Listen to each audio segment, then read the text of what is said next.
Hello friends, আজকে আমি বানাচ্ছি একটি ভেঙে যাওয়া জিনিস দিয়ে নতুন একটা জিনিস। আমাদের একটি কাপ ভেঙে গেছিল, সেটি ফেলে দেবো ভাবছিলাম, তারপর ভাবলাম যে এটা দিয়ে কিছু একটা করা যাক। তো যেই ভাবা সেই কাজ, কাপটা দিয়ে বানিয়ে ফেললাম একটা স্কুটি। স্কুটিটা বানাতে আমি মাটির ইউজ করেছি। কাপের ভেঙে যাওয়া অংশটিকে আঠা দিয়ে জুড়ে নেওয়ার পর আর কাদা দিয়ে সামনের অংশটা বানানোর পর আমি স্কুটিটা কালার করে নিয়েছি। স্কুটিটা কালার করতে আমি পিঙ্ক কালার ইউজ করেছি, আর স্কুটির যে চাকাগুলো ছিল সেগুলোকে আমি ব্ল্যাক কালার দিয়ে কভার করেছি।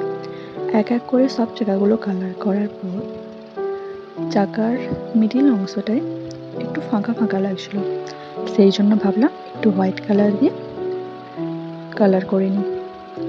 এক এক করে এরকমভাবে সব চাকাগুলোর মাঝখানে হোয়াইট কালার দিয়ে কালার করে নিয়েছি। হোয়াইট কালারটা করার পর চাকাগুলো যেন পুরো রিয়েল লাগছিল। তারপর স্কুটির বডিটা যেন ফাঁকা ফাঁকা লাগছিল, সেই জন্য হোয়াইট কালার দিয়ে ফ্লাওয়ার্স মোটিভে একটু ডিজাইন করে নিচ্ছিলাম। পুরো বডিটাতেই একটু একটু করে ডিজাইনটা করে নিয়েছি। স্কুটিটা যেন আস্তে আস্তে সুন্দর